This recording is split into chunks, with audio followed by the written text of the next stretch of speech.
This conference will now be recorded. अद्य गुरुवासरः अथवा बृहस्पतिवासरः चैत्रकृष्ण त्रयोदशी दिनांक 28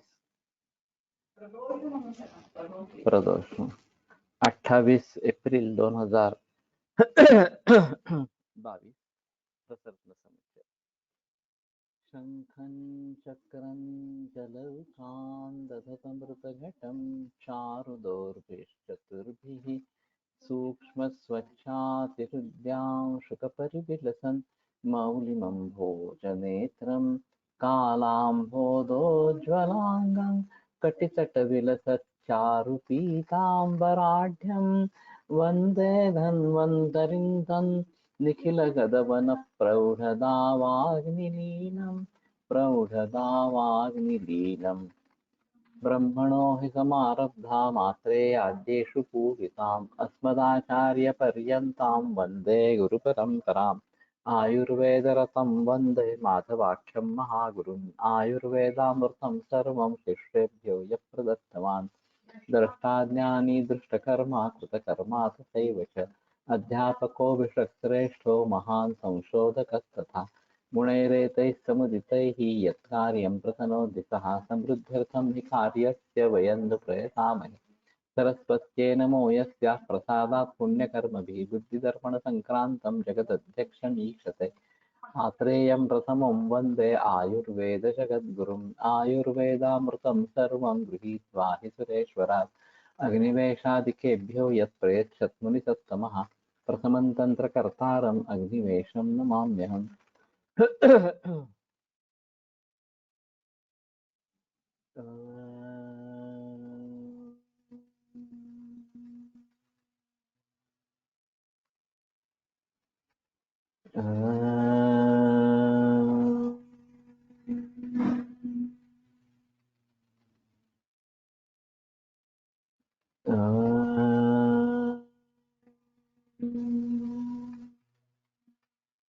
ओम शांति शांति शांति।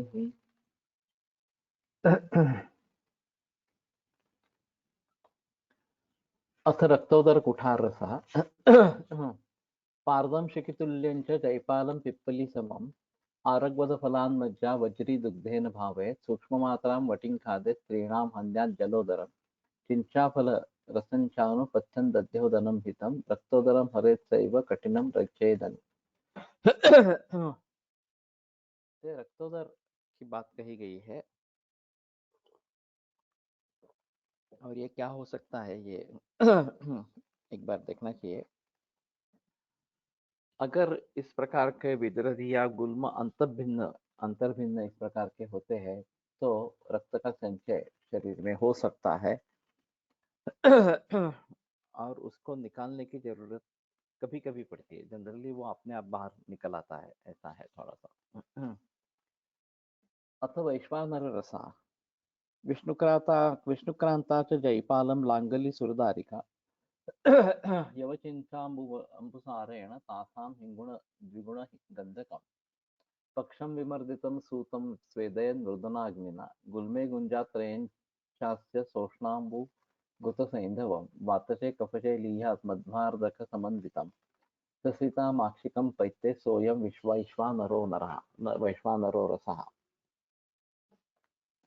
तो अपराजिता शुद्ध जयपाल का बीज का चूर्ण, कलिहारी की जड़ का चूर्ण तथा सुंदरी का स्पुक्का सुरदारी का सुंदरी का किया है देवदार एक एक पल प्रत्येक 50 ग्राम और उन सभी के बराबर शुद्ध गंधक तथा शुद्ध पारद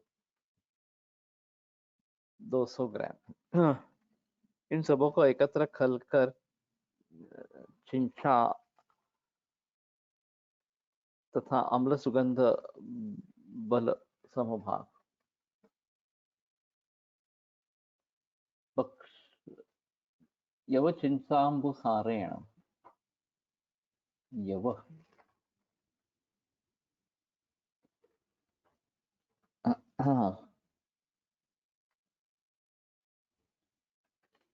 यव का कहीं अर्थ ही नहीं किया गया।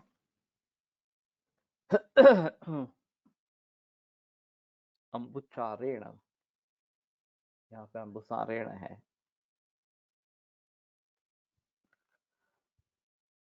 यवचिंसा पकी इमली तथा अम्ल सुगंध बल, ये कहाँ से लाया मालूम नहीं।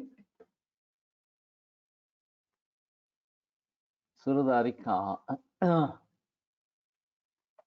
यवचिंसाम्बुसारेण यवचिंसा क्षीरिणी अस्याः अम्बुसारेण वातोदकेन इत्यर्थः। यवचिंसा क्षीरिणी अम्बुवालक तथा तयोः अम्बु यानी कि वालक ऐसा किया।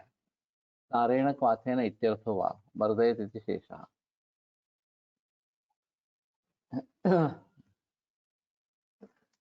अम्बु का नहीं तो मतलब मुस्ता होता है वास्तव में। पक्षम विमर्दितम सूतम,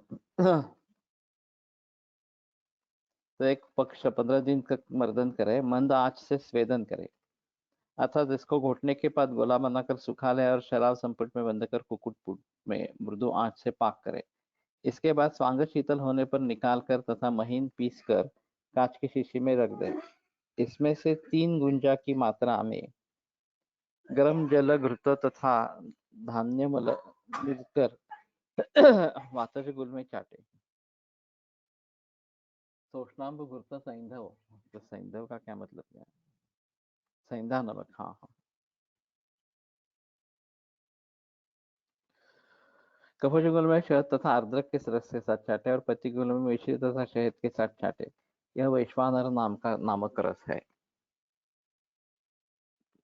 तो ठीक है, ज्यादा बसान बनाने में तकलीफ नहीं है। गुलमद आवाग्निकुमार रसः अग्निकुमारः नैपालगन्धाश्म रसत्रयाणां फलत्रयस्यापि कटुत्रयस्य मूत्रे गवां 16 भागमाने भागान् नवैकत्र दिनत्रयेन च विमर्दतेषां बदरप्रमाणां बद्ध्वा भट्टिम् उष्णजलानुपानात् एकत्र युक्ता सहसा निहन्ति सारयित्वा मलजालमादव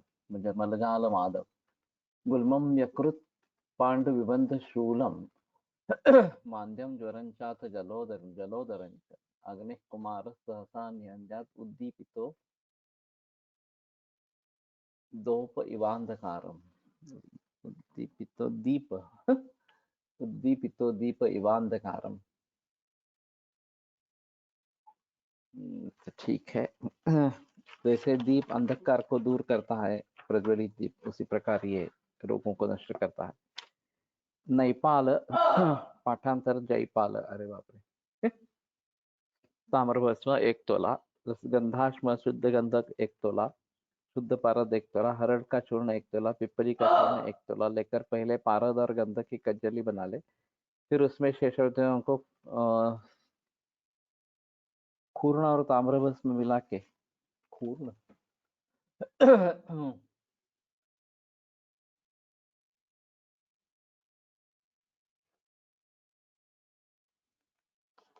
चूर्ण होगा।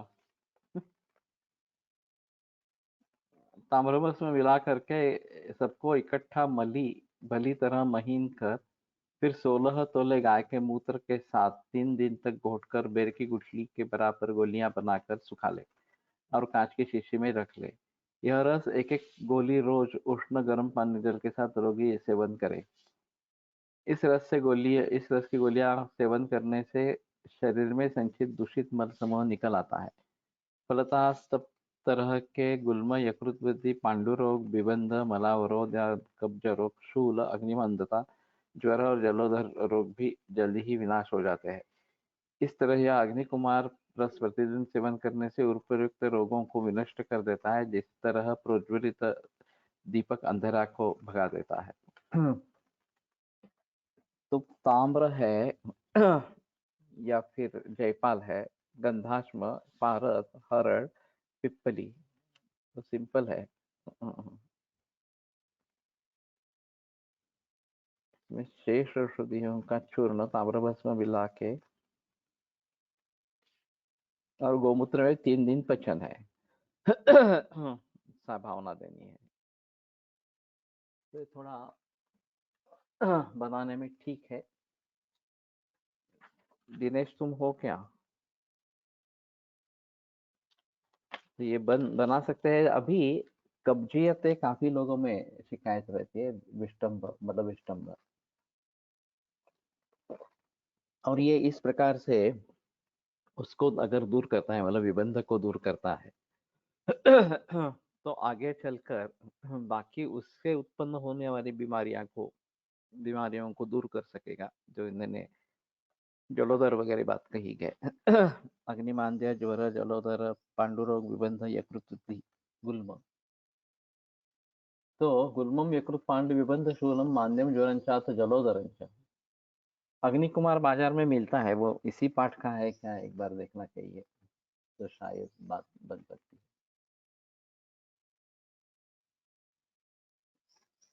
अतः सर्वांग सुंदर प्राणेश्वरो रसः।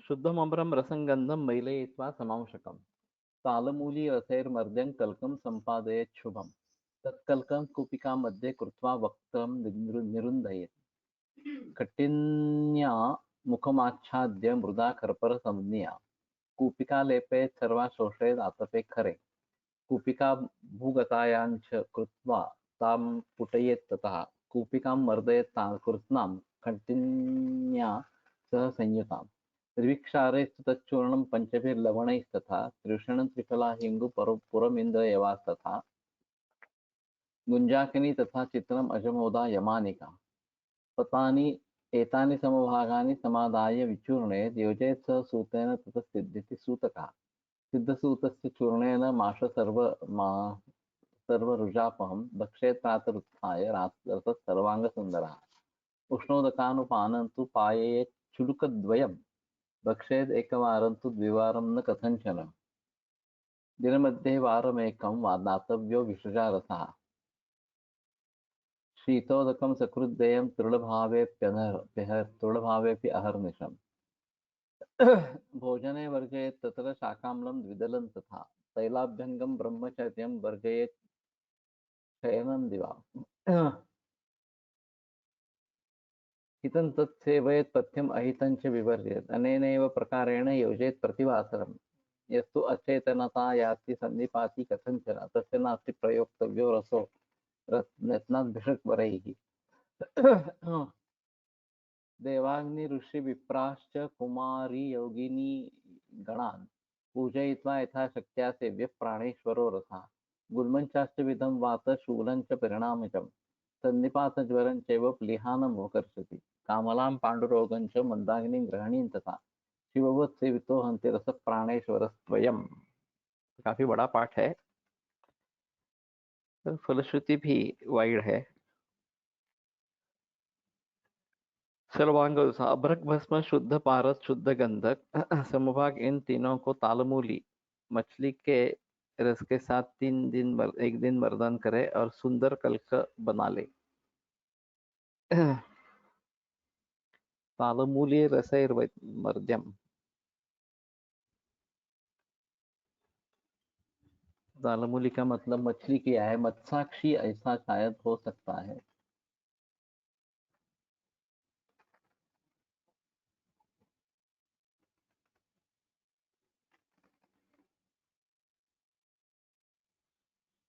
नहीं दिया है कुछ।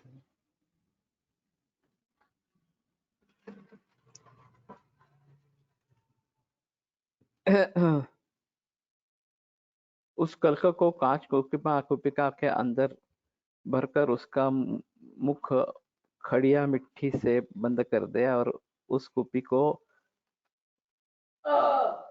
खमो सौंदर्य का मिट्टी, खमो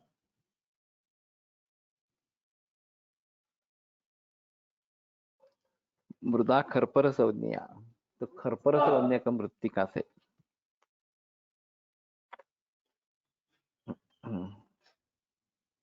चिकनी मिट्टी या कीचड़ बनाकर उससे कपड़ा लिप्त कर पूरी कुपी को चारों तरफ लेप लगाया और मुख तेज धूप में सुखाए। इसके बाद कुपी को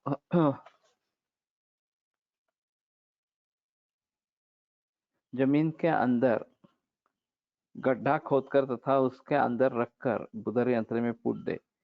इसके बाद स्वांग शीतल होने पर सावधानी पूर्वक मिट्टी को हटाकर तथा शेषी को फोड़कर औषध को निकाल ले तथा खरल में घोट ले।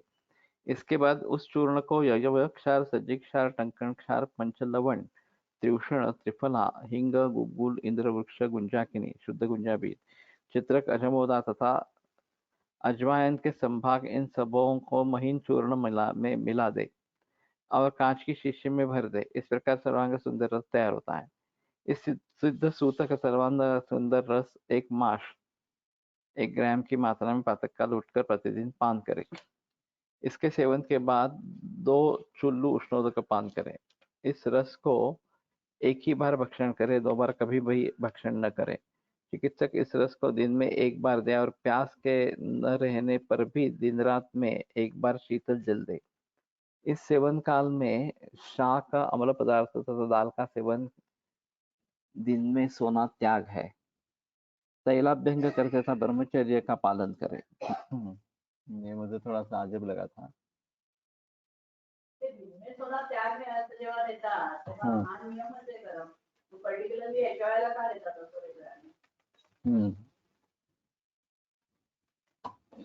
शीतोदकम सकृदयम दृढ़भावेपि अनर्घ्यम भोजने वर्जयत शाकान्नं द्विदलं तथा।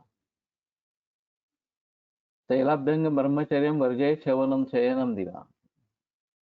ये वर्जय के बीच में तैलाभ्यंग और ब्रह्मचर्य इस प्रकार का घुसा है। तो तैलाभ्यंग को समझ सकते हैं कि वर्जय करे, लेकिन ब्रह्मचर्य का वर्जन करे तो नहीं होता। तैलाभ्यंग करना है तो ब्रह्मचर्य पालना है, दिवा सौंप नहीं लेना है। ये इस प्रकार का रहेगा। हितकर को पथ्यक उसको सेवन कर तथा अहितकर पदार्थों को त्याग करे। इसी प्रकार प्रतिदिन प्रयोग करे। यदि इसके सेवन करने से सन्निपात का रोगी संज्ञाहीन हो जाए तब चिकित्सक सावधानी पूर्वक अल्प मात्रा में प्रयोग करे। यस्तो अचेतनता याति सन्निपाति कथंच तस्य नाति प्रयोक्तव्यो रसो यज्ञात भिषग्वरैः। तो उसको ज्यादा प्रयोग नहीं करना है। अनुपान के लिए उष्णोदक का मतलब थोड़ा गुनगुना हुआ जल या फिर अच्छी तरह उबला हुआ जल होना चाहिए। अच्छी तरह उबला होना चाहिए। गुनगुना तो नहीं होता है उष्णोदक में। जितना सहन कर सके उतनी मात्रा में गर्म जल इस प्रकार का होता है। देवाग्नि ऋषि विप्राय कुमारी योगिनी गणान् पूजयित्वा विप्राश्च कुमारी योगिनी गणान् पूजयित्वा यथाशक्ति सेव्य प्राणेश्वरो रसः। इस प्राणेश्वर रस को देवता, ऋषि, विप्र, कुमारी तथा योगिनी गण को पूजा कर अपनी शक्ति के अनुसार सेवन करे। यह 8 प्रकार के गुल्म रोग, वात रोग, शूल रोग, परिणाम शूल, संधिपात, ज्वर तथा प्लेहा रोग को दूर करता है। इनके अतिरिक्त कामला रोग, पांडु रोग, मंदाग्नि तथा ग्रहणी रोग को यह प्राणेश्वर रस सेवन करने से नष्ट करता है। जैसे शंकर ने अपने सेवकों के कष्ट पीड़ा नष्ट कर देते हैं। शिववत् सेवितो हन्ते प्राणेश्वर रस प्राणेश्वर स्वयं। तो वैसे बनाने में ज्यादा तकलीफ नहीं है।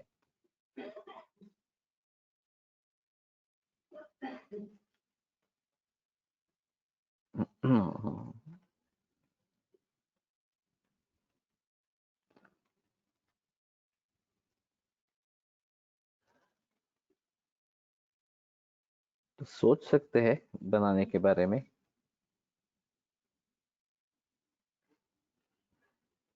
फलश्रुति काफी वाइड इस प्रकार की है।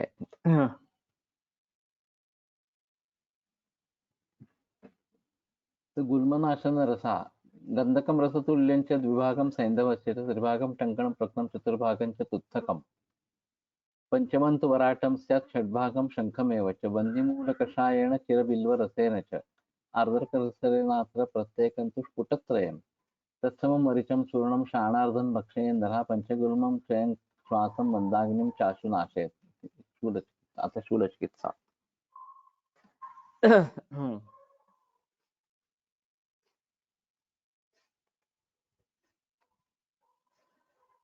हाँ, शुद्ध गंधक 1 भाग, शुद्ध पारद 1 भाग, संहिता नमक 2 भाग, शुद्ध टंकन 3 भाग। दोनों एक एक भाग है क्या?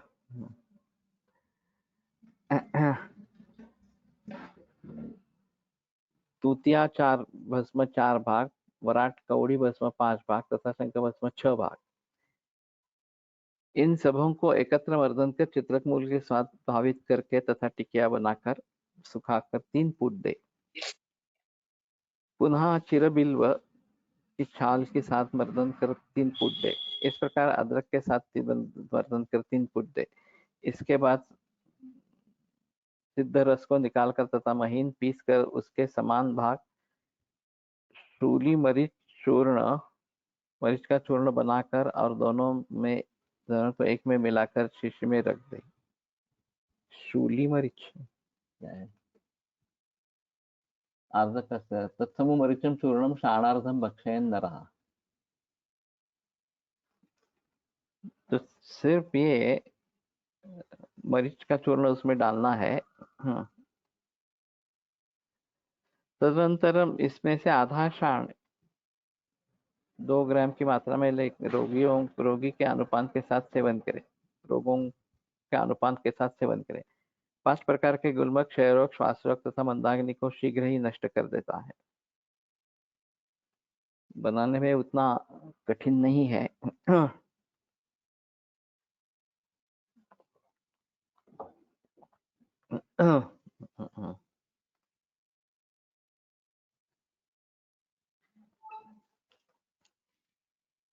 तो ठीक है।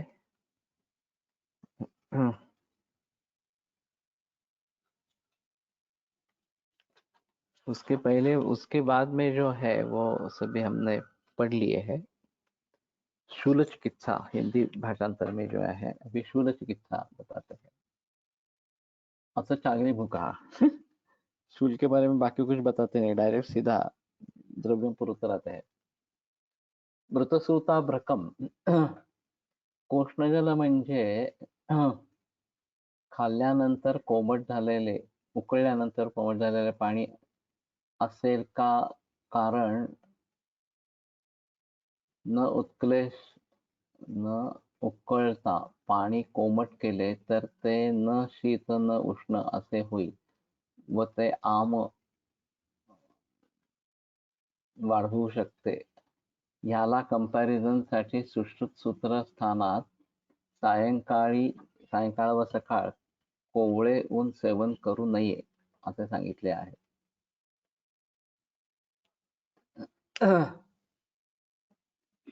ये रेफरेंस कहाँ है सुश्रुत का?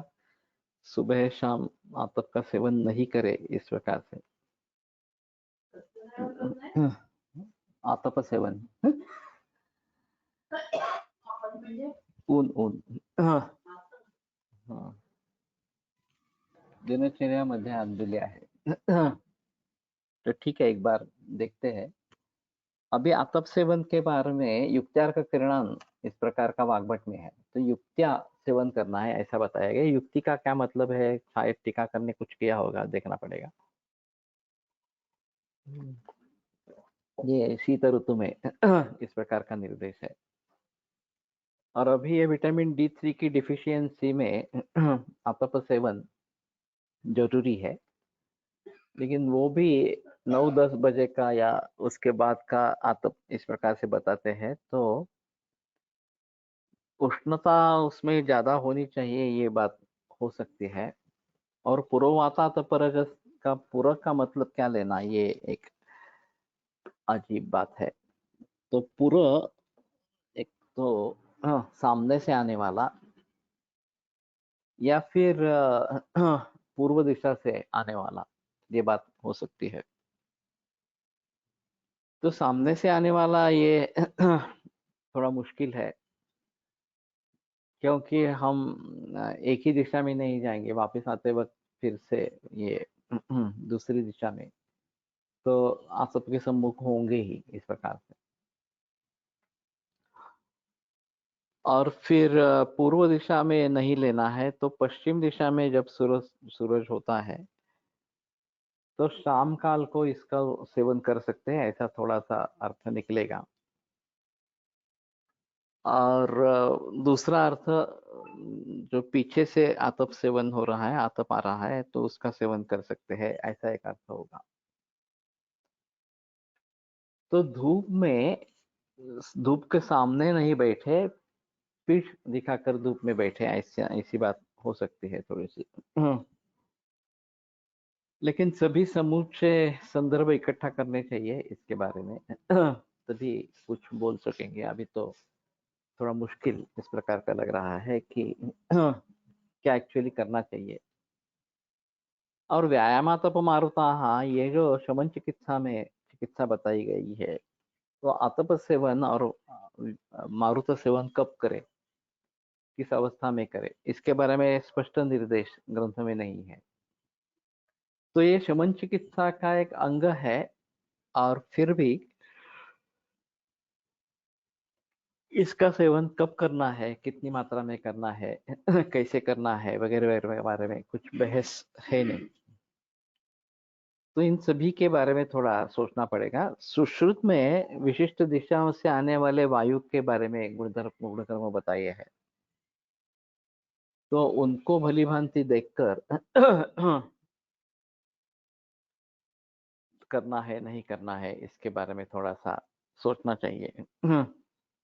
हाल ही में जब जयपुर में गए थे, और हवा महल है वहां पे, और हवा अंदर आती रहती है, इस प्रकार से उसकी जो रचना की गई है वो एक वैशिष्ट्यपूर्ण रचना है।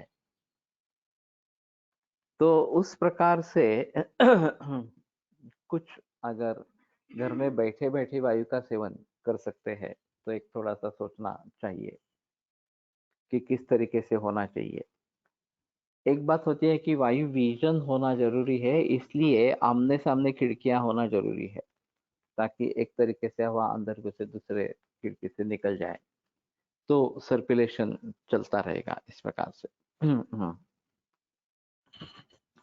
आजकल के घरों में ये इस बात पे ध्यान नहीं दिया जाता, और जो वास्तु रचनाकार है, आर्किटेक्ट है, उनको इन सभी के बारे में पता होता ही है ऐसा नहीं है, या फिर वास्तुशास्त्र के बारे में पता होता नहीं है कि देवघर जो है ईशान्य में होना चाहिए, स्वयंपाक घर जो है वो आग्नेय दिशा में होना चाहिए। ये कुछ बातें बहुत जरूरी इस प्रकार की है, लेकिन उसकी तरफ ध्यान दिया ही जाता है ऐसा नहीं है। और फ्लैट सिस्टम में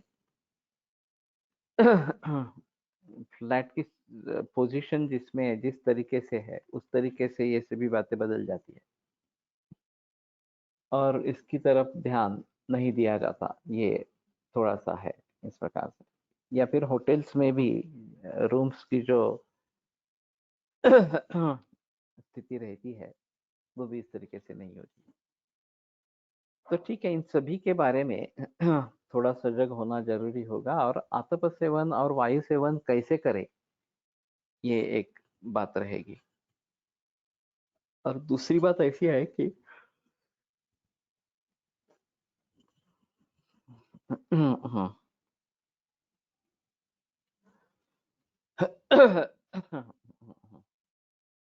ये पानी उबाल के कोष्ण जल जब बताते हैं, तो केवल गुनगुना पानी करके ठीक नहीं रहेगा।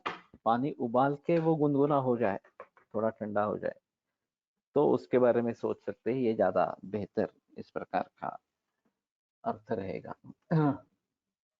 और ये बात मैं देखूंगा सूर्योदय सूर्यास्त के तुरंत बाद, जो ज्यादा धूप नहीं रहती है,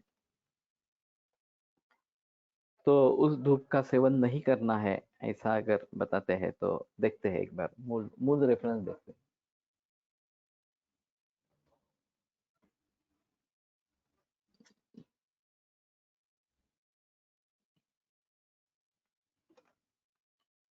मृतसूताभृकं ताम्रं गन्धकं चाम्लवेतसं विषं फलत्रयं तुल्यं सर्वं मर्द्यं दिनावलि विषमुष्टिर्जया वासा विजया रक्तशाकिनी बृहती च महाराष्ट्रे दुस्तूरः पद्मपत्रकः नागवल्ली शमी जम्बुभाव्यम् द्रवैस्त्रहं समांशं पञ्चलवणं दत्त्वार्धकरसेन च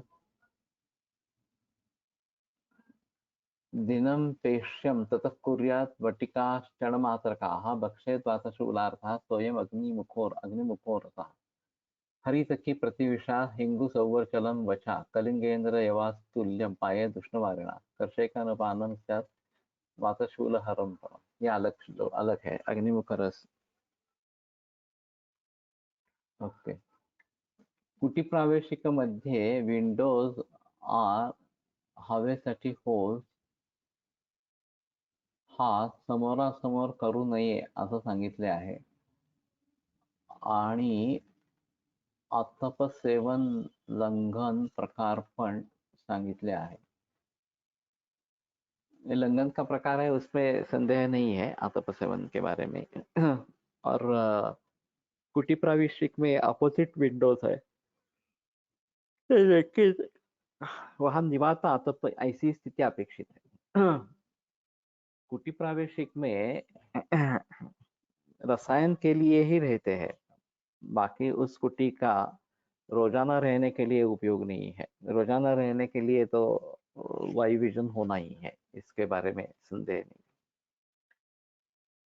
अभी मध्य प्रदेश में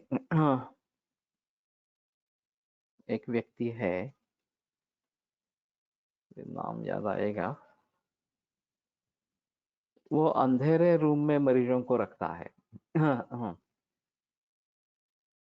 और ज्यादा से ज्यादा छोटा दिया जलाते हैं। तो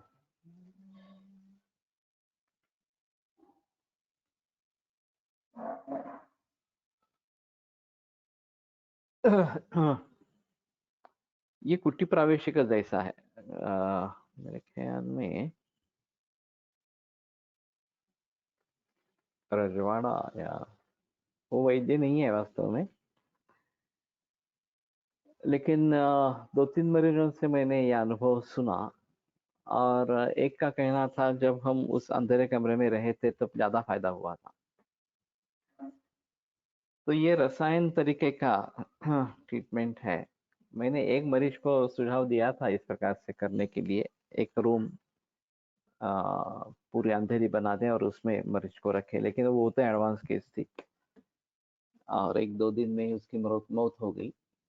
वास्तुशास्त्र के अनुसार पश्चिम से आने वाली हवा रोगकारक होती है, इसलिए खिड़कियां पश्चिम में नहीं रखना चाहिए, ऐसा सुना है।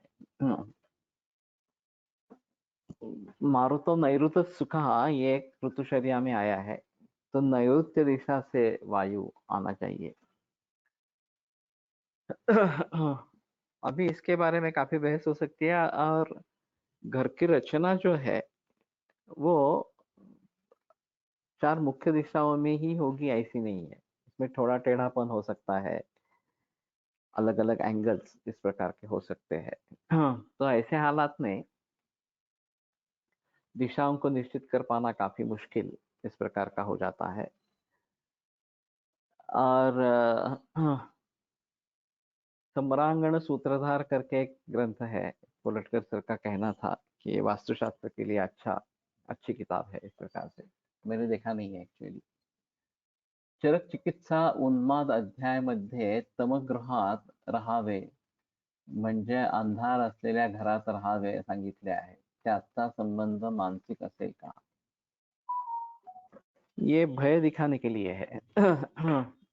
तो त्रासन चिकित्सा है, लेकिन कुटी प्रावेशिक में त्रिगर्भा कुटी है तो लगभग अंधेरा ही हो जाता है अंदर। बिल्कुल कम प्रकाश उसमें रहता है। ये त्रिगर्भा कुटी का निर्माण जामनगर में किया है IGPTR में, तो एक बार वो देख सकते हैं। और यहाँ वज्रेश्वर या वज्रेश्वरी ऐसा ठाणे के नजदीक एक कुटी प्रवेश का प्रयोग हुआ था। उस समय में वेणुमाधव शास्त्री जोशी, वैद्य अंतरकर वगैरह सभी मौजूद थे। वेलनकर नाम के एक व्यक्ति को यह प्रयोग किया गया था, लेकिन जैसा अपेक्षित था वैसा नहीं हुआ, कि नख बाल गिर जाएंगे और फिर से नए उत्पन्न होंगे वगैरह वगैरह। आमतौर पर फायदा हुआ, लेकिन रसायन फायदा जो होना चाहिए वो नहीं हुआ। न उकळता कोष्ण जल आम निर्मिती करू शकते का सर? हो सकता है। उस कोष्ण जल का कोई फायदा ही नहीं है जो इस प्रकार से गुनगुना पानी करते हैं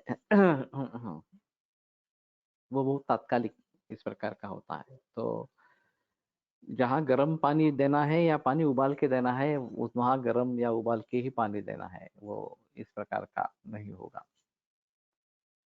तो कहने का तात्पर्य अर्थ ये है कि इस त्रिगर्भा कुटी के बारे में सोच सकते हैं। अगर तुम्हारे पास ये मकान बनाने के लिए जगह है, तो ये इस प्रकार की त्रिगर्भा कुटी बनाकर घनवित्तिम ऋतुसुखाम इस प्रकार का उसको बताया गया है।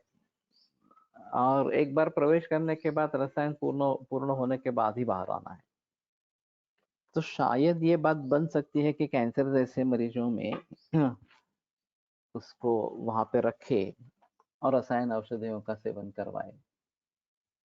उट्टपालम में वैद्य सेतुमाधव ने भी कुटी प्रवेश करवाते हैं। ओके तो उन्होंने अगर बनवाया है तो एक बार वो भी देख लेंगे। मैंने सुना नहीं था इसके बारे में, सेतुमाधव जी के बारे में। तो ये तो केरल में है और प्राकृतिक निसर्ग वहां पे होगा, ऐसा है। तो शायद हम कोकण में इसके बारे में सोच सकते हैं, लेकिन जामनगर का फिर से एक बार देखना चाहिए, ग्रंथों का वर्णन एक बार फिर से देखना चाहिए और फिर उस प्रकार के मरीजों को रखने के लिए उसके बारे में सोच सकते हैं। तो नहीं तो अगर घर काफी बड़ा हो तो उसमें से एक रूम इस प्रकार से कर सकते हैं और उसमें रहने के लिए बता सकते हैं मरीज को।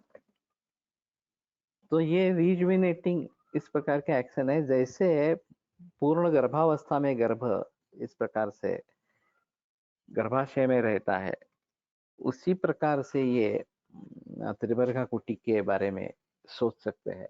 तो ये इसके बारे में देखना पड़ेगा।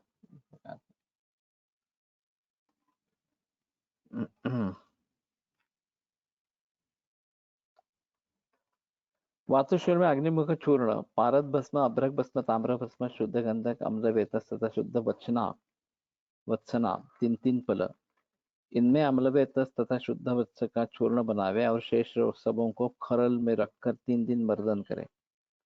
इसके बाद विषम मुष्टि, कुचला, जया, अडुसा, विजया, भांग, रक्त शाख, लाल पुनर्नवा, धतूर, कमल के पत्र, नागवल्ली, पान, शमी वृक्ष की छाल तथा जामुन की छाल, इन सबों के रस या क्वाथ से अलग अलग कर 3-3 बार भावित करें। इसके बाद सुखाकर तथा पीसकर उसमें सभी के समान भाग पंचलवण चूर्ण मिला दे और अदरक के रस के साथ घोट कर चने के बराबर वटी बनाए। इसको एक एक वटी वातिक शूल से पीड़ित व्यक्ति प्रतिदिन सेवन करे। यह अग्निमुख नामक रस है। इसके सेवन के बाद हर्रे, अतिश, शुंग, शुद्ध हिंग, सवर्चल, नमक तथा कलिंग, इंद्र संभाग इन सबों का चूर्ण गर्म जल के साथ एक कर्ष की मात्रा में पान करे। यह वातशूल को अच्छी तरह दूर करता है। इमली के क्षार की जल के साथ पीने से शूल रोग शांत होता है। केवल वातशूल के लिए ही है।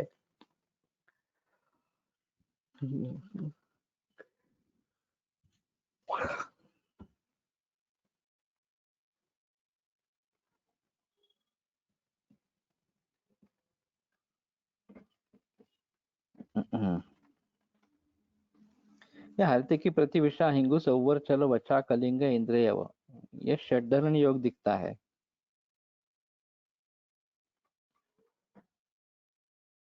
तो एक बार षडंग देखना चाहिए क्या है इस प्रकार से। और षडंग नहीं, षड्धरण एक बार क्या है देखना चाहिए। का अनुपाना म्हणून आलाय, वातशूलासाठी अनुपान म्हणून आलाय काय षडधरण षड्धरण। आणि द्यायचं काय गरम पाण्याबरोबर द्यायचं। अग्निमुख रस आहे। अग्निमुख रसाबद्दल बोलताय आणि हे वेगळं काय सांगितलं। वातशूलासाठी है, वैसे काफी भावना ये है तो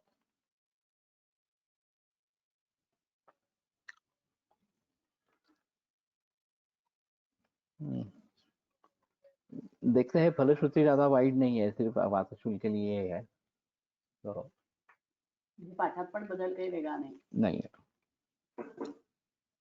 पक्तिशूले त्रिनेत्र रसात क्षार प्रयोग, त्रिंचा क्षार जले पीतम शूलम शांति अपने आता त्रिनेत्र।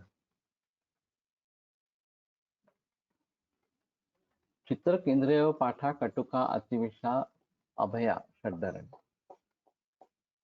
तो यहाँ पे क्या क्या है।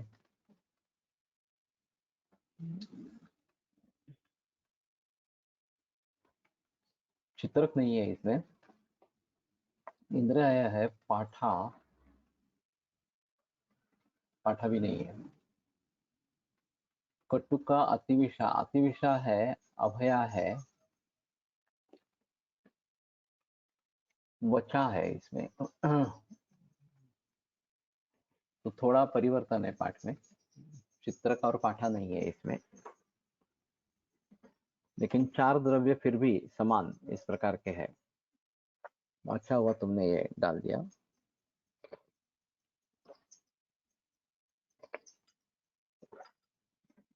और ये आमाशयगतवात में षड्धरण बताया गया है। और रोगों का एक क्लासिफिकेशन आमाशय और पक्वाशय इस प्रकार से किया जाता है। आमाशयोद्भव और पक्वाशयोद्भव।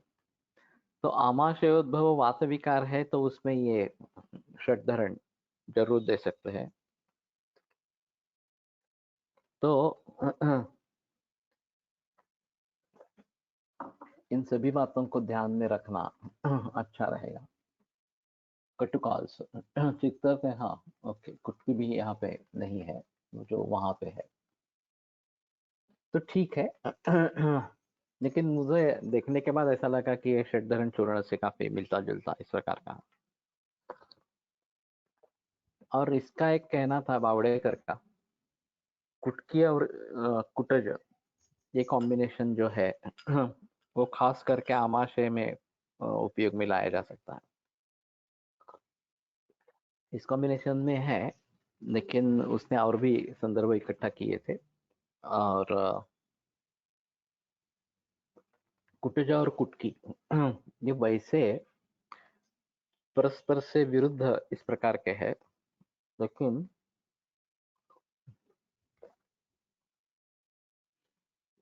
दोनों का मिलाप कहीं पे दिखता है इस प्रकार से। Battery saver. तो उस दृष्टि से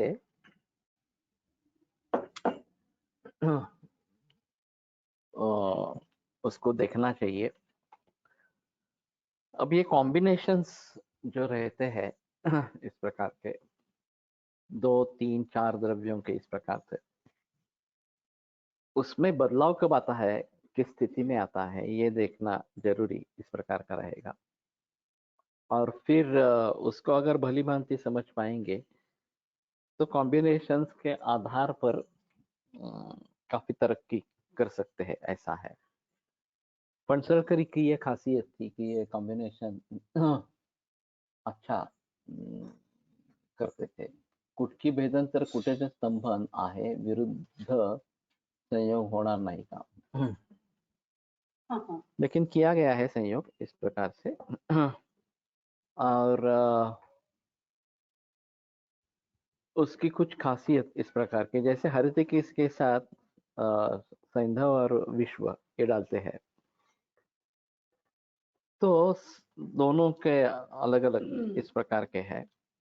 विबंध भेदिनी या तो सा कथन ग्राहिणी भवेत, आर्द्रक या शुंठी के बारे में बताते हैं कि ये विबंध भेदन करनी है, वो ग्राहिणी कैसे होती है। शक्ति विबंध भेदे से यतो न मलपातन, तो विबंध भेद करने में उसकी शक्ति है, मलपातन करने में नहीं है।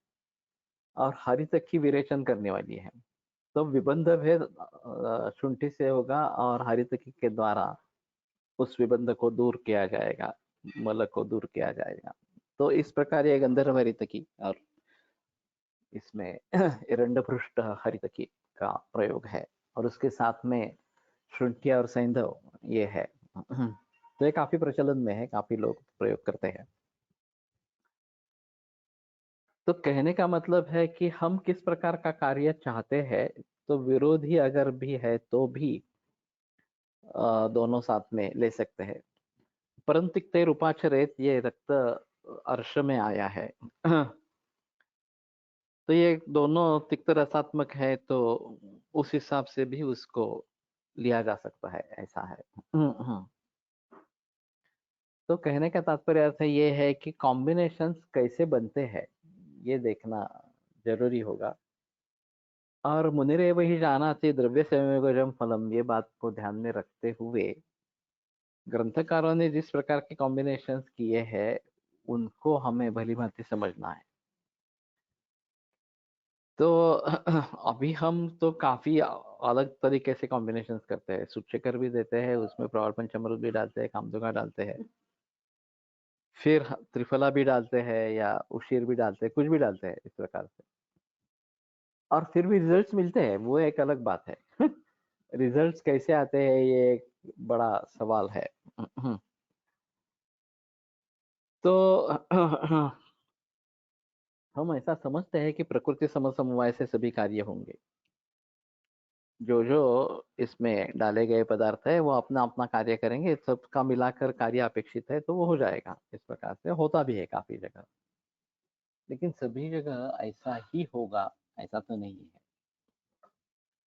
इसलिए जो जहाँ पे कारीगर होगा उसी प्रकार के संयोग का वहां पे प्रयोग करना है, ये अहम मुद्दा है। मैंने एक बात पहले बताई थी कि फणसरकर और उनकी बहन वेलणकर मैडम, ये दोनों, फणसरकर नहीं कोलटकर, ये दोनों फणसरकर के छात्र रहे हैं।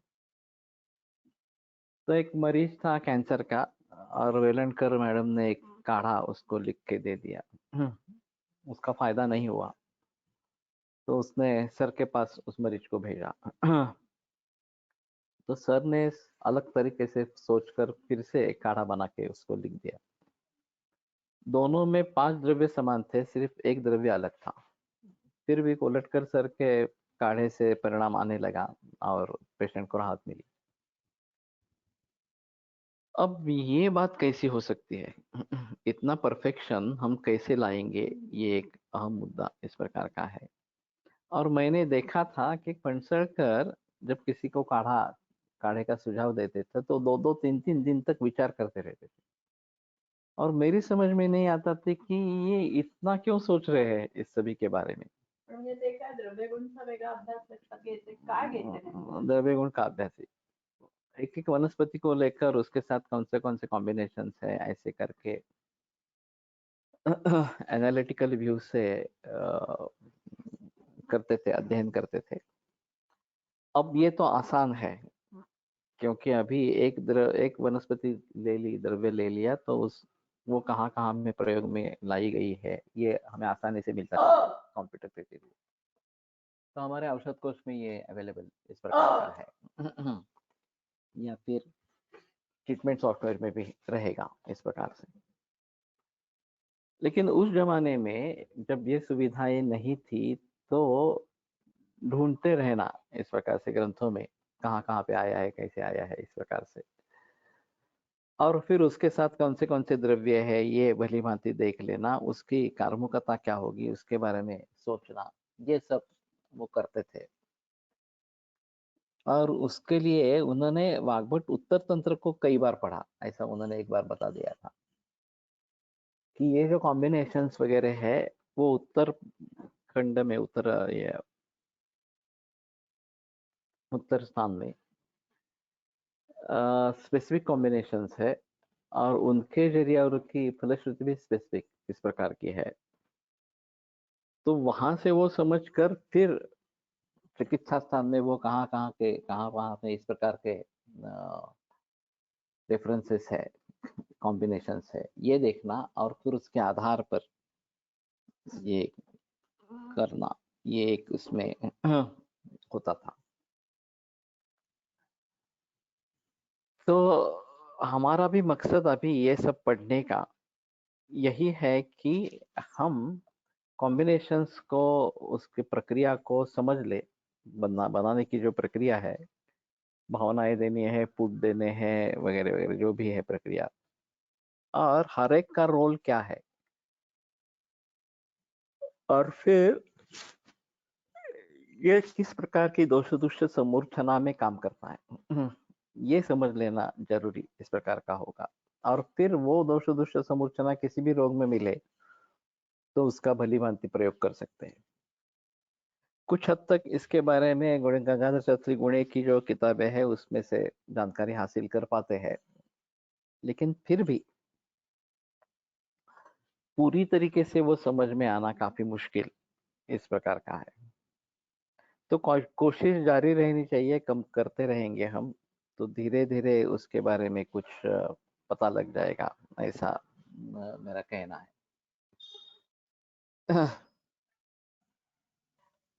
खंडिता परिणम श्रृंगम स्वर्णम शुल्बम मृतम रसम दिनैकञ्चार्धकद्रावैः मर्द्यं मृद्वा पचेत् पुटे त्रिनेत्राख्यो रसस्सोऽयं माशं मध्वाजकैर्लिहेत् सैन्धवं जीरकं हिङ्गुमध्वाजाभ्यां लिहेदनु पक्षिशूलहरं ख्यातं मासमात्मनान्न संशयः।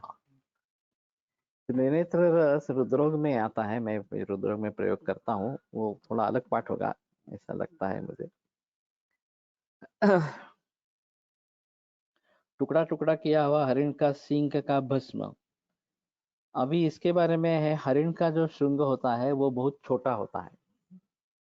अभी जो बाजार में प्रचलन में आता है वो सांबर सिंह प्रचलन में आता है, जो आसानी से मिलता है, वो गिर के पड़ते निकल जाते हैं, गिरते हैं अपने आप, तो उसको कलेक्ट करना थोड़ा आसान होता है।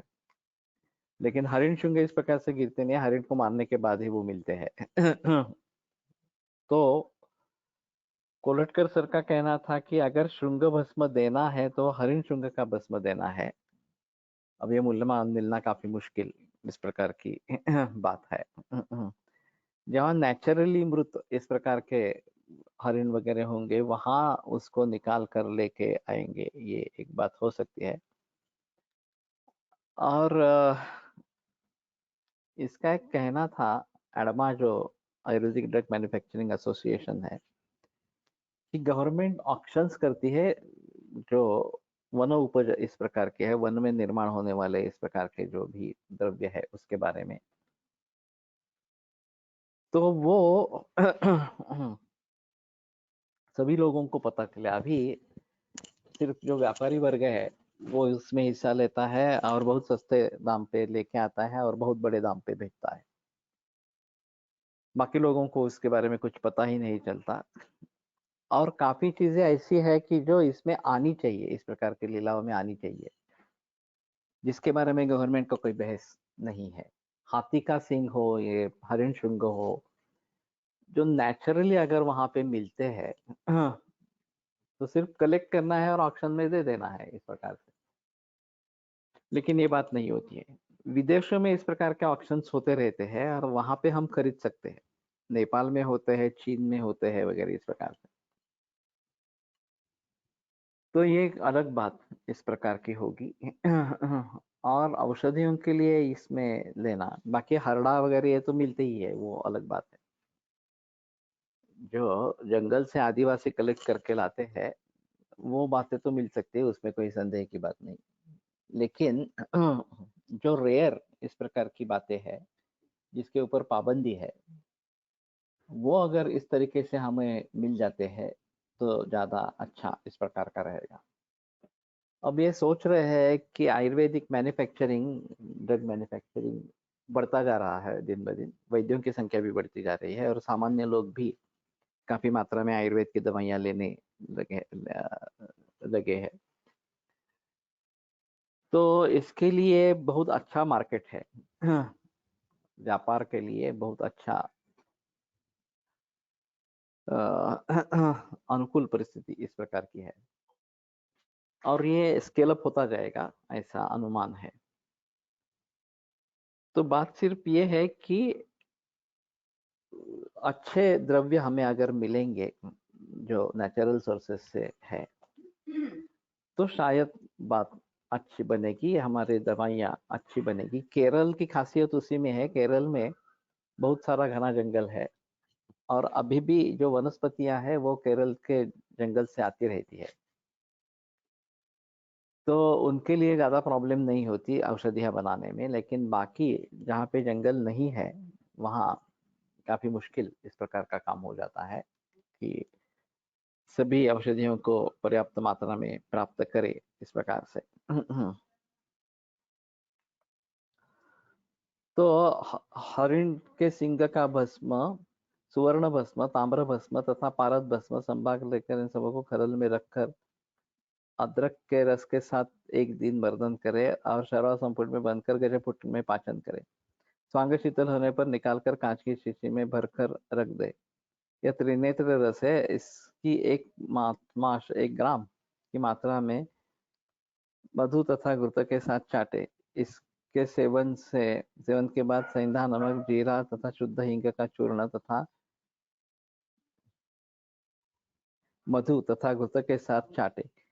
यह रस एक समास में इस परिणाम शूल को दूर करता है, इसमें संदेह नहीं है। लेकिन मैंने जो त्रिनेत्र रस सुना है उसमें अभ्रक है और ये पाठ और वो पाठ अलग है। ये भी अच्छा लगता है, स्वर्ण भस्म है, ताम्र भस्म है, ये सिर्फ हरण का सिंग मिलना ये मुश्किल इस प्रकार का होगा। तो वो अगर मिलता है तो त्रिनेत्र रस अच्छा है, लेकिन ये पक्ति शूल के लिए बताया गया है, ये अलग है। तो शूरंच परिणामजम ये मरीज कम मिलते हैं, खास करके डिओडिनल अल्सर और साक्षात अल्सर हो या डिओडेनाइटिस हो, उसमें ये अच्छा काम करता है। लेकिन उसमें प्रवाल पंचामृत भी अच्छा काम करता है मुक्ति युक्त। तो ये मरीज कम होते हैं, तो देखना चाहिए कि किस प्रकार से हम करेंगे। सौभाग्य योग किती वाजले?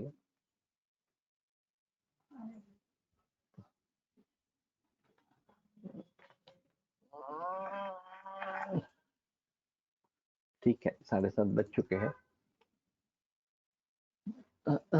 कंकणम मूर्छितम सूतम यवक्षारम समम समम चूर्णितम भक्षयन् माशम अधुना पक्तिशूलन जम्बूमासा जयोर्यूषम अनुपानम पिबेत सदा। वो मांसाज्य, हाँ, मांस का कोई संबंध नहीं है। तो टंकणम मूर्छितम सूतम यवक्षारम समम समम, तो पारद भस्म, यवक्षार और टंकण इतना ही है। चूर्णितम भक्षयत माशम मधुना पक्तिशूलन, मध के साथ काटे। जम्बू मांसा जयोर्यूषम अनुपानम पिबेत सदा। जम्बू ये आया है यहाँ पे,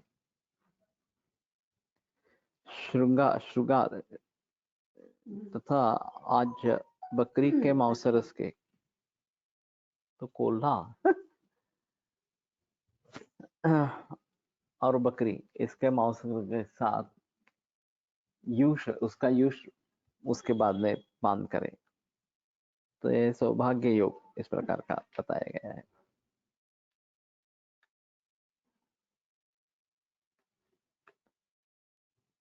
ये सौभाग्य शब्द का है, टंकण है इसलिए सौभाग्य बताया होगा।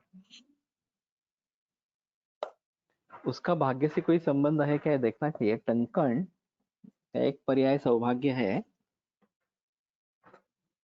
तो टंकण देने से सौभाग्य निर्माण होता है, एक थोड़ा देखना चाहिए पर्याय शब्द से।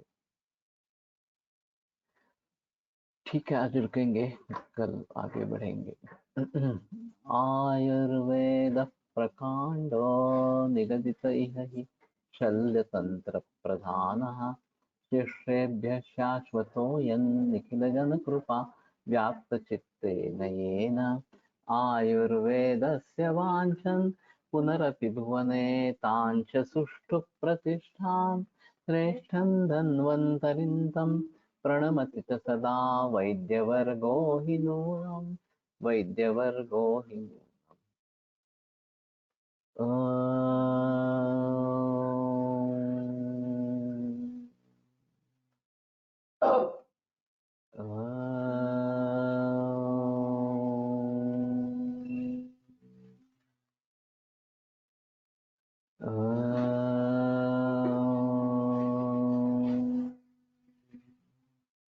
ओम शांति शांति शांति।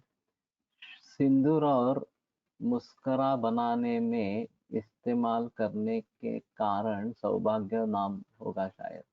सिंदूराणी मस्करा, मस्करा क्या है? शायद हो सकती है बात, लेकिन ठीक है। मुझे